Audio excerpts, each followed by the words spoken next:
Get Pucked. Hello, everyone. Welcome to the Get Pucked podcast. Here with you is Matt and Vito. I got some questions. So first and foremost, before my questions, we should make mention that maybe 30 minutes ago from the time of this recording, so it's news to us, the Canadiens have just re-signed Nicolas Beaudin and Lucas Condotta. So they're both coming back, to the AHL, to the Rocket, which I think leaves only Ylonen left to sign, right? I think he's the last guy. Yeah, pretty much. The Yeah. last one we care about. Well, sure. Yeah. I mean, the other guys we know they're not coming back. And I think Gurianov now is gone. He's going to be in Nashville. So you can forget about that. So realistically, it's Ylonen and then that's it. I think we can safely say it's the true off season and there won't be much going on until I would probably think I'm close gonna to, yeah. I would think they're only going to sign Ylonen once they make some space for him. Well, they got to. I mean, how do you do it? I mean, they're going to carry, 30 forwards? Makes no sense. Anyways, I'm sure he's going to have his work cut out for him, Ken Hughes, and there's going to be some more stuff clearly before the start of the season. But for the time being, I imagine we're gonna get a little bit of quiet on that front. That being said, I think it'd be a fun time to do a little bit of prediction. Vito and myself, we were kind of talking about this before, a couple days ago actually, and we were just musing about the top lines. And in our last episode, some of you wrote your line combinations, and we thank you for that. Some of them were really good. But what I wanted to do this time around was talk about the top six and get from you what you think would be the point totals for these players.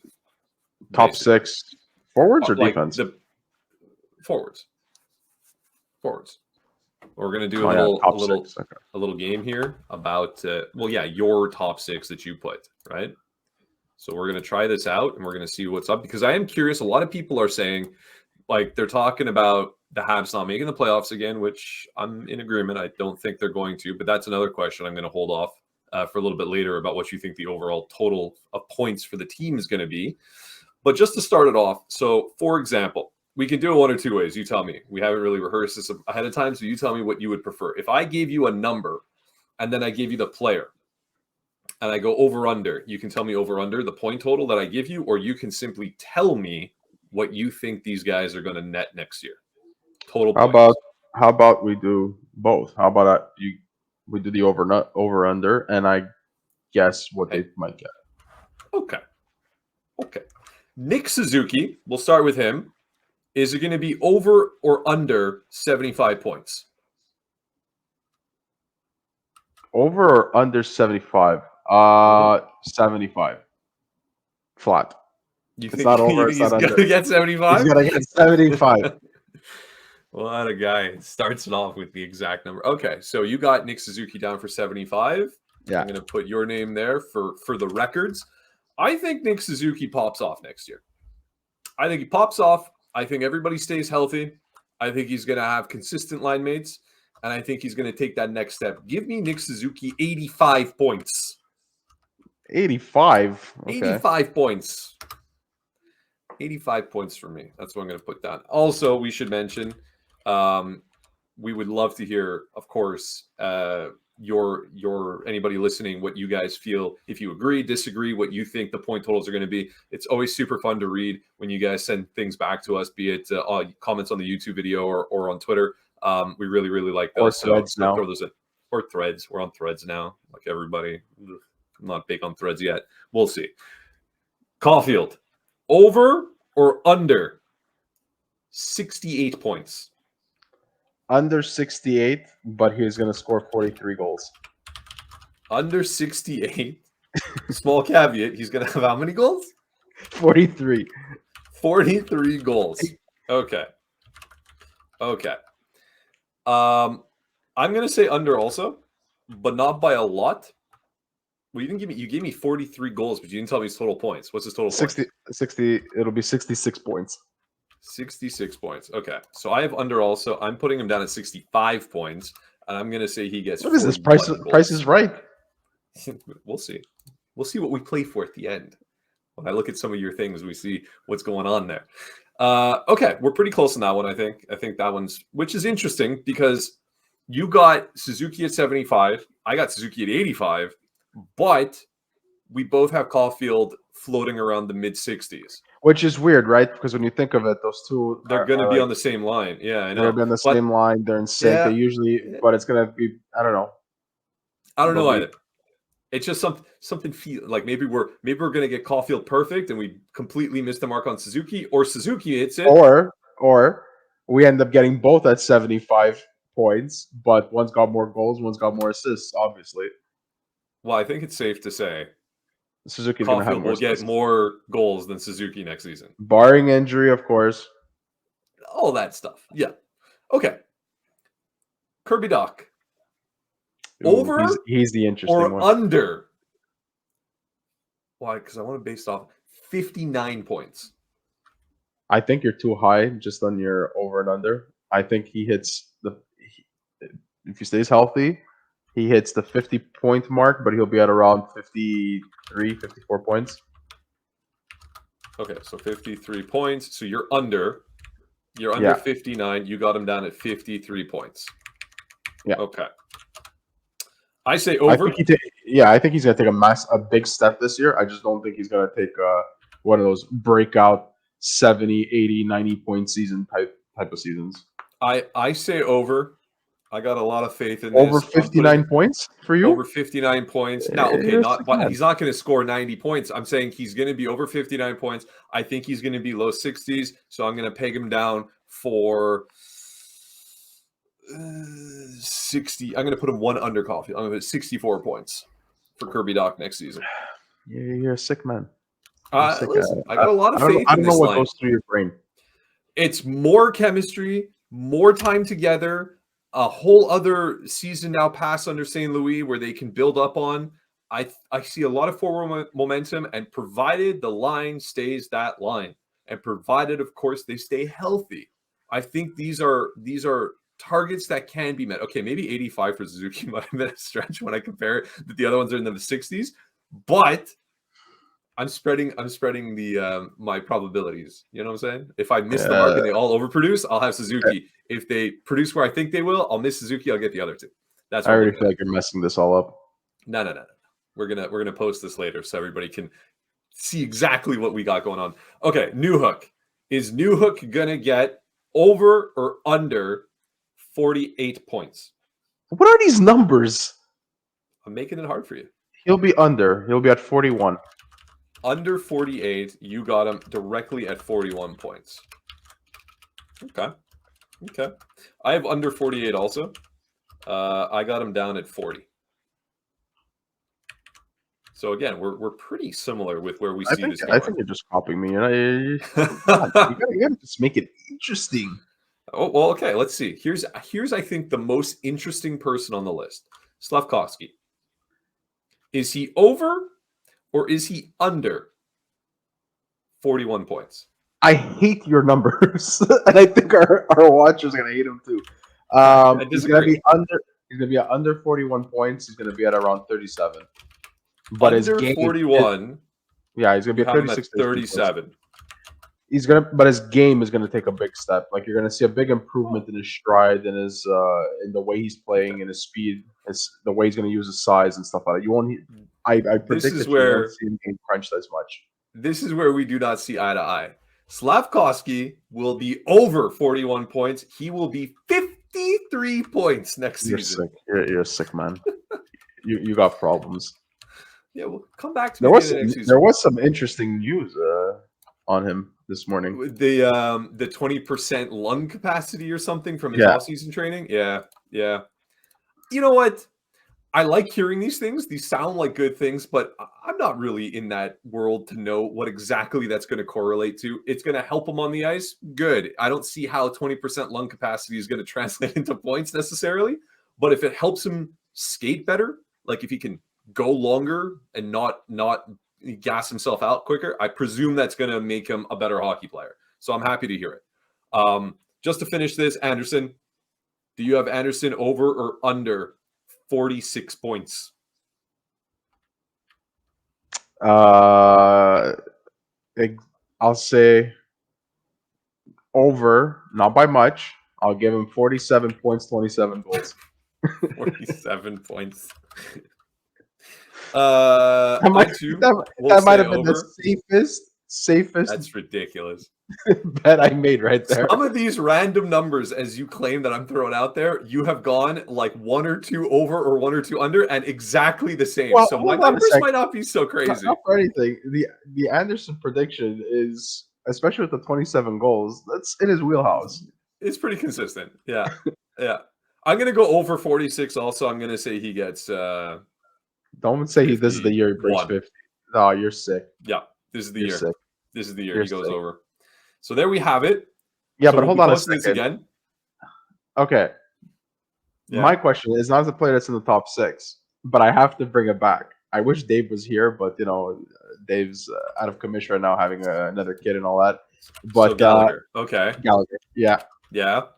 So for those who have recently subscribed or Please don't tell know, us. I made a prediction last year. I said, Yeah. barring injury, barring Yeah. all of that Gallagher was going to be able to hit 30 goals again. Now I think I've come down on that a little bit. I don't think he's gonna be able to hit 30 goals anymore, but I still can see him being a 20 goal scorer. In and around 20 to 25 would be a All right. fantastic season. For the sake of prediction time, so you are we now saying that you were completely off your rocker when you said 30 and you're now changing this, or are you standing by it?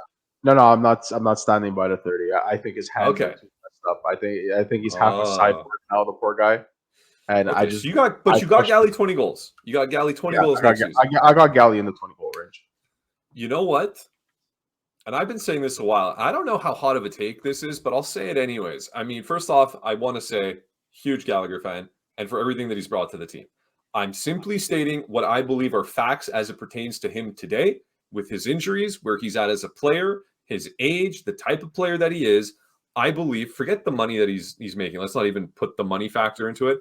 Where he is today, I think he is probably a third liner.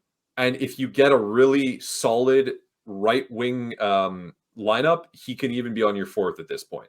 He isn't a fourth line player. He doesn't play like one. But when you got the players that they're now starting to bring up and a lot of these prospects that are going to start making that push with Gallagher being here the next couple of years still, I wouldn't be shocked if all of a sudden he starts to find himself on the fourth. So given that he's going to get reduced minutes, I think he's healthier than he's been in a couple of years. I think he said that himself. I think he's in a better place mentally also. So he's gonna pick his game up. I think he has 20 goal seasons in him. I don't think he hits it anymore because I don't think he's gonna have the ice time to do it. So I'm gonna put Galley down for like 14 goals next season. That's how I look at it. Again, love the guy. I think you're going to look back fondly on his tenure with the Montreal Canadiens. This guy was a warrior. He gave it all for the team. It's just unfortunate where he's at. It's the type of player he is. It's the type of hockey he plays. Plays a very hard-nosed, very physical in front of the net, gets beaten up all the time. And of course, what happened to his hands, we can clearly see he's not the guy. He doesn't have the scoring touch that he once did, in my opinion.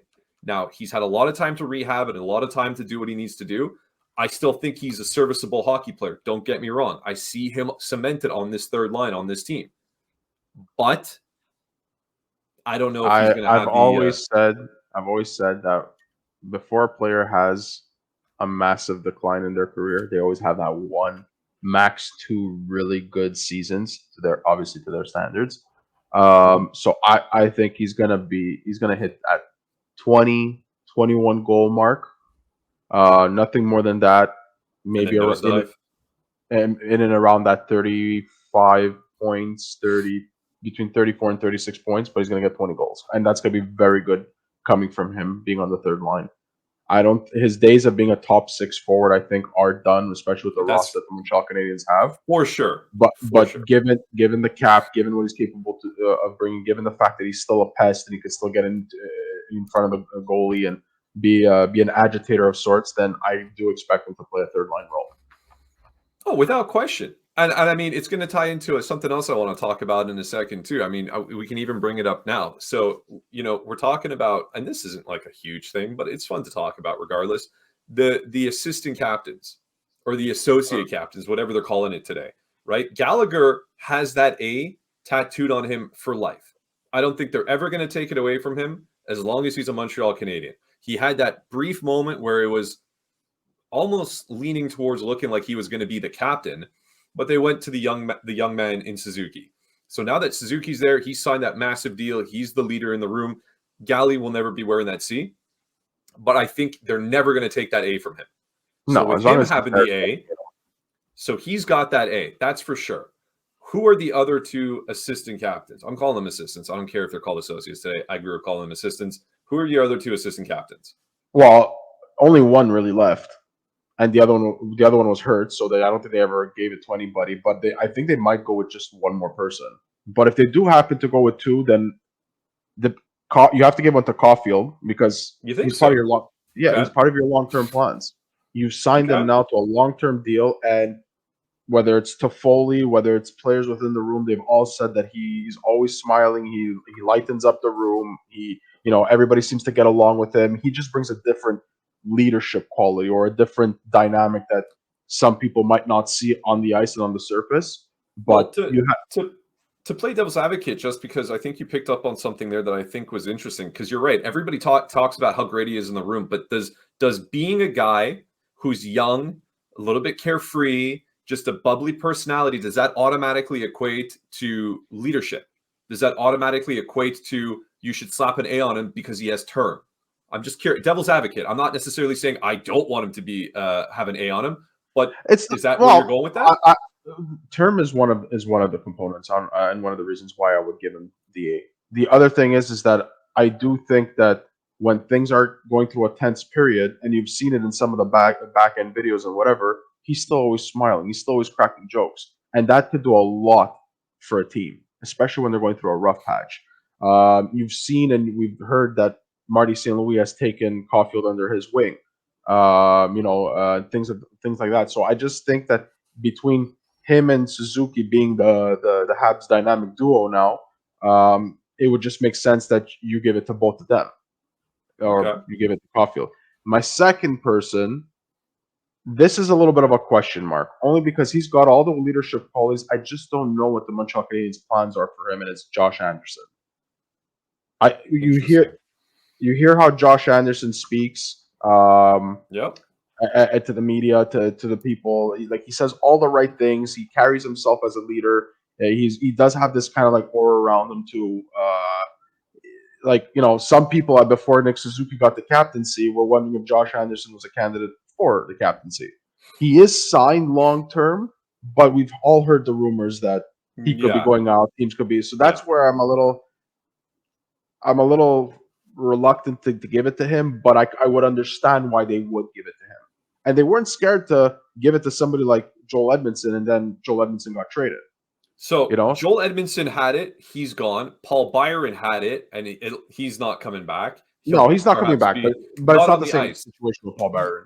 Well, for sure not. But the A is vacant. And so what's interesting is you say Josh Anderson, who has worn the A in the previous season, and you're giving the other one to Caulfield. So it's curious because there's still Savard, and he wore the No, A, no, and then you have Matheson. I don't like giving. I don't like giving the associate captain or the A to a player that when you look at them on the roster, you know that the end of their tenure with the specific team is very close. You know, Savard, I could see Oh Savard being no. moved at the trade deadline. We were And talking about it last year. No, I know it's and it's just and I'm just one of those people that likes like if you're gonna give the A or a C to a player, the no, no, idea is that no.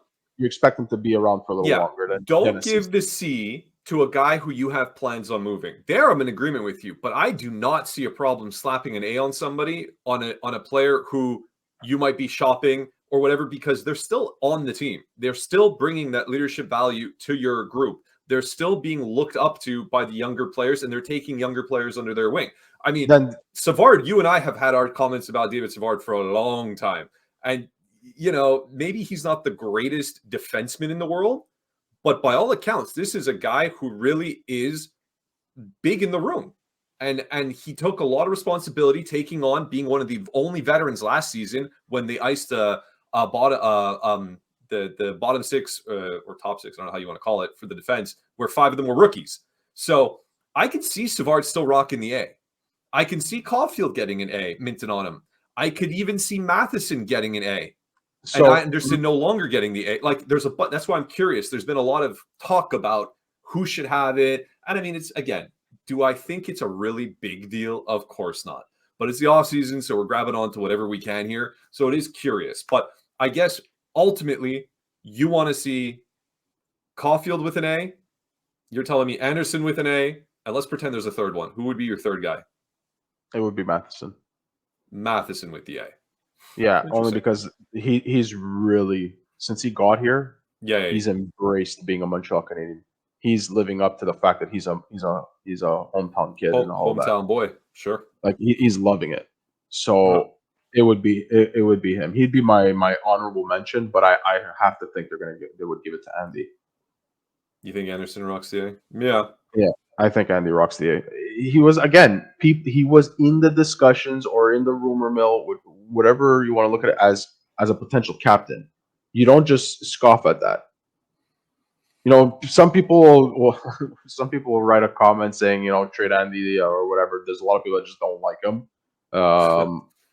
But whether you like him or not, the fact that players in the room look up to him as a leader already, or that he was a candidate or possibly a candidate for the captaincy, you don't just say no to that. Yes, does he have a lot of value to a certain extent when it comes to the trade deadline and for the right package would he get moved? Sure.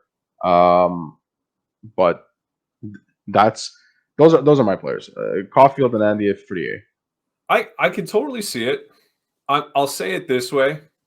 I think because Caulfield has the long extension, I don't think they need to rush an A on him. And I think he's still relatively young, not really a rookie anymore, but he's young.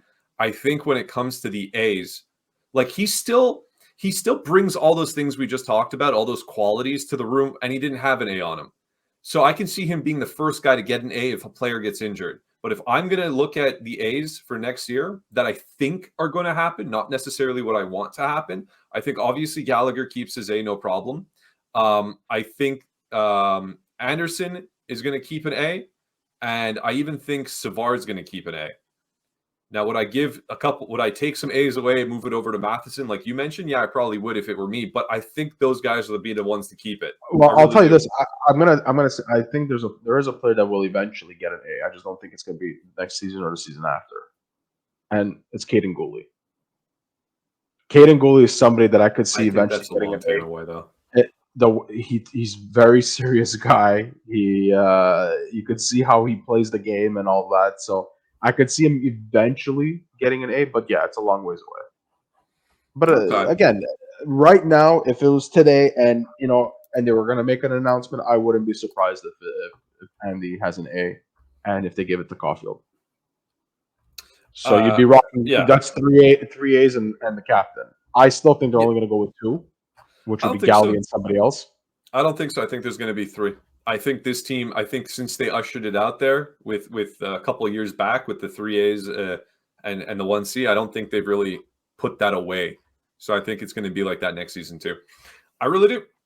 And speaking of next season, and since we were doing predictions before, I would just like to get your predictions for the Habs total points on the season. Where do you think they end up? Total points. I'm not giving you over/under. I want your prediction.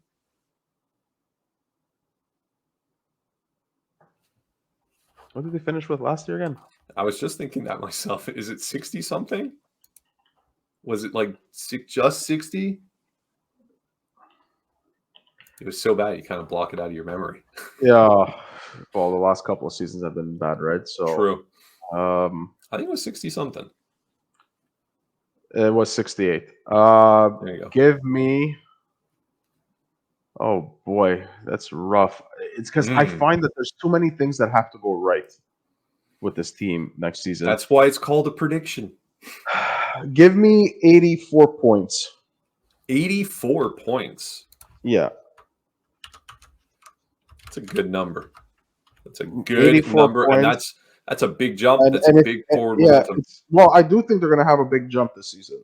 I do think, again, barring a catastrophe like they had last year with all the injuries and all that, I think it's going to be about 84 points. If you compared it to the standings of, the last season, that would put them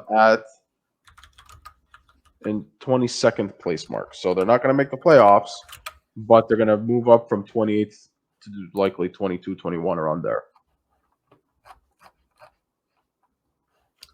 So I think this is going to be the year where they're going to get fans. Fans are going to feel encouraged to say, okay, not this coming season, but the season after, they might actually be a playoff team, or they might contend for the playoffs. Yeah. I think this is going to be the season where you look and you say, okay, now some fans are going to hate that because there's a lot of fans that want Montreal or feel that Montreal needs another bottom top 5 pick. Sorry. But I don't think that's going to happen. I don't think that's going to happen this year. There's too many teams that are actually worse than them. I think Montreal's cupboard is starting to get full from a prospect perspective. I mean, if you looked at Byron Bader's last article that he has Montreal being they're the second best in terms of prospects and in terms of their NHL caliber prospects in their pipeline. So I think what you're going to probably start seeing is them starting to add certain veterans, certain specific type of veterans to the roster, not players that are in that 35, 36 range, more within the 28 to 32 or the 27 to 32-year-old range. So once a team starts doing that, and they're not going through the full youth movement at 100% anymore, then the message is conveying is that, okay, we're gonna start now. We're gonna start competing. We're gonna start putting the pieces for the next step of this rebuild. And I just think Montreal is getting there. And I think the number you picked is it's a solid number. Like if they got 84, right, and how we compared it to checking the charts, I mean, obviously they're not making playoffs. It's not a great spot to draft, but at this point, like you mentioned, it's not about the draft anymore. I know a lot of people are about that, and they're like, they need to finish, like you mentioned, in the bottom to try to get a better pick. I think the message now is it's time to start showing some progression. And jumping from 68 to 84 is an incredible, nice progression, season to season movement up. You got to bear in mind, too, that even if they end up getting more points than 84, hypothetically, and they start getting 90, 91, as of last season, Buffalo Sabres and the Pittsburgh Penguins both finished with 91 points apiece, and they missed the playoffs, right? Team ahead of them was Florida with that squeaked in at 92. And it's even harder in the East now. The Metropolitan and the Atlantic are definitely the two strongest divisions in the league by far. So they can make that kind of progression by beating up on more Western Conference teams, but still being at the bottom of the standings in the East. So 84 is you picked a really great number, but for the sake of not copying you exactly, and for what the points that I just mentioned, I think the East are all going to be higher elevated points because they're going to beat up on the West a bit more. Give me 88 points for the season. And I just think like even in the East, though, I just think that even in the East, you're going to see teams like Boston. They're going to drop down a little bit, especially Bergeron doesn't resign. You're going to see teams flip flop. They're going to flip flop. Buffalo's going to go. Pittsburgh might come back a bit. Ottawa might be a little bit better. Maybe Detroit might be a little bit better. And so, they all kind of move around. And that's the funny part. I just think the Habs are going to be moving up, but the other teams are going to jump up and over. I think last season was too much of an an illusion in a sense because it was all injuries. I think if the full roster was there throughout the entire year, they're better than the bottom 5. Yeah. Montreal probably would have been putting up the points. Would have probably put up the points that I just mentioned at 84. Maybe 85. They probably would have put somewhere around there. They would have been competing with some of those teams. Okay. Well, just to that point, as of last year, with their proper roster, if they weren't hurt, are they better than the Philadelphia Flyers? On paper, no. But in the way the Philadelphia Flyers were playing under Tartarelli, they're better. Okay, they're better. Washington Capitals.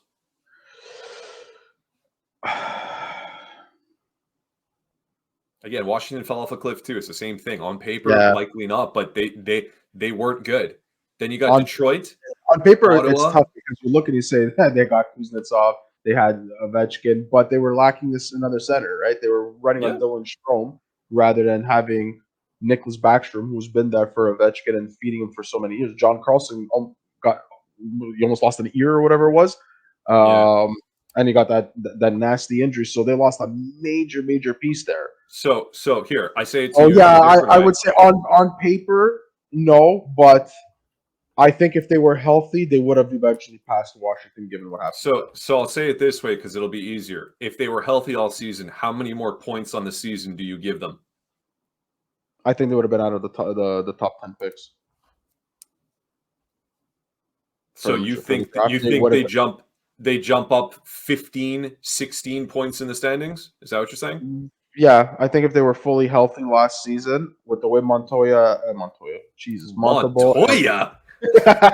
with the way Monty and Jake Allen were playing, wow. Montoya. Wow. Everyone forgot about that goalie, huh? The way Montembeault was playing. I think they would have probably been around where St. Louis is finished off, or Vancouver. We miss you, Al. No, we don't. I don't. Okay. I agree. As much as I miss David Abisher. Wow. Those are harsh words, man. Those are harsh words. I could have said that.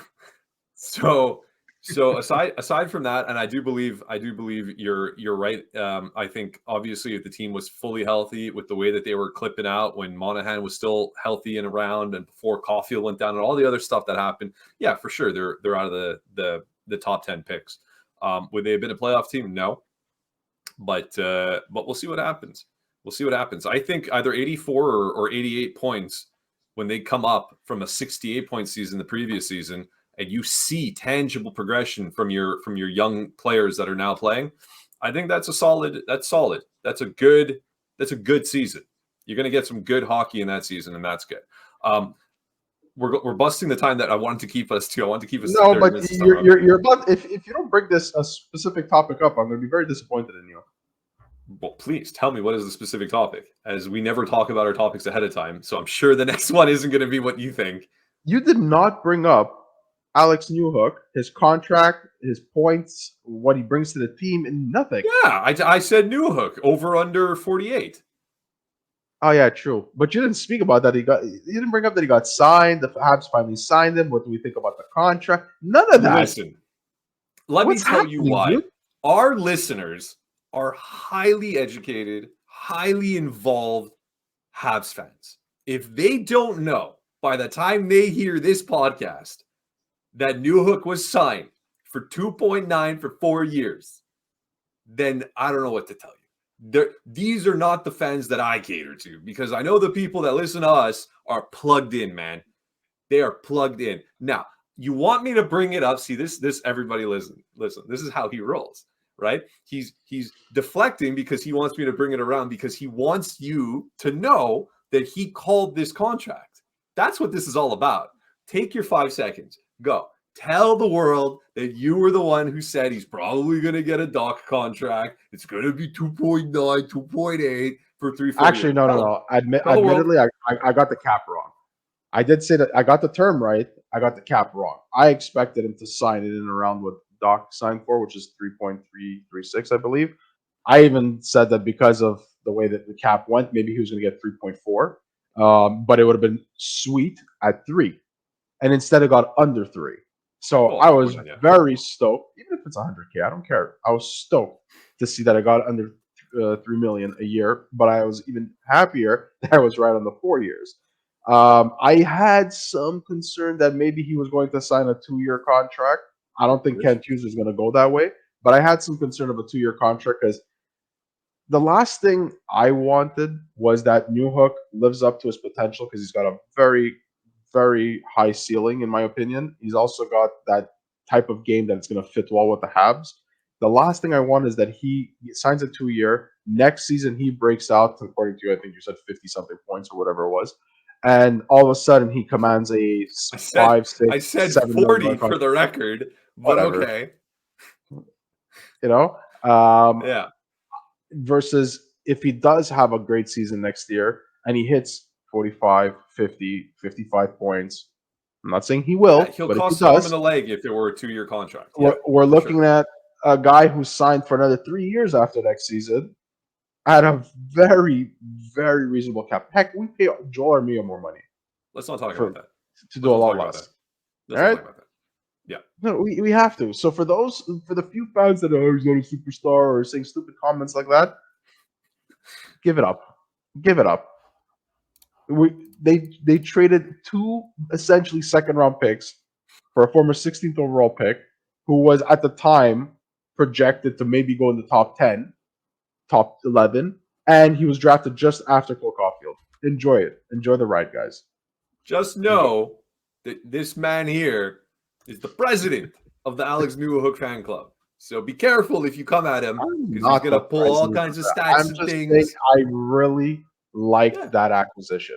I really you're very did. high on him. And listen, it's if it ends up all working out, which I hope it does, and there's a lot of promise there, and I think already 2 out of the 3 pieces to what I'm about to say are working out, but that would be an insane draft year, wouldn't it? Doc, But Caulfield, and Newhook all together, all from the same draft year, all on the same team, all going to be good players for that team. It's wild.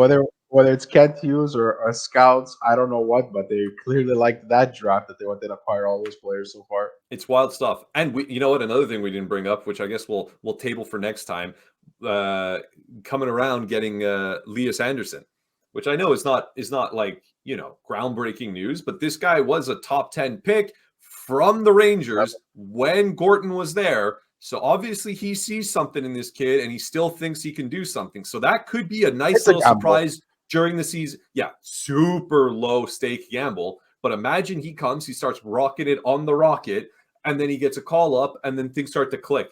Could you imagine? I see that they replaced Guryanov with him, but put him on a 2-way contract. That's what they did. Yeah. Because the concept, behind the Guryanov, they acquired a guy who was a first-round pick, has a lot eyes upside, just hasn't found it in his game yet. He has to be more consistent. Obviously, different styles of play. They play different styles, but it's the concept behind it all. And I feel like they replaced Guryanov with Lias Andersson, and the fact that it's a 2-way contract that he could play with the Rocket rather than being handcuffed with a 1-way contract that would have to pass through waivers and all that. That's what they did there, and I like it. I like it too. I thought it was a really, really smart pickup, and it brings him back under the umbrella, and maybe it even gives the kid confidence. The guy who was out there who got me and drafted me wants me back because he still believes in me, and you never know what can happen there. So I think that's a really cool little side story that we could dive into a bit more next time. But I think that's all the time we have for today. So my special last question I'm going to keep for our next episode. It is a wild question. So if I were to ask you now, it would take far too long to answer. So I'm going to table that one.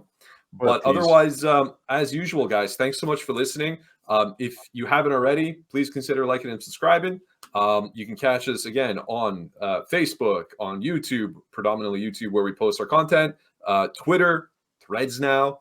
And so we're a little bit everywhere. And again, we love interacting with anybody who's willing to take the time to shoot us messages and interact with us. So if you agree with what we have to say, let us know. If you disagree, let us know. Respectfully, please. Let's keep it clean in the comments. Otherwise, for Vito, I'm Matt, and this was Get Pucked.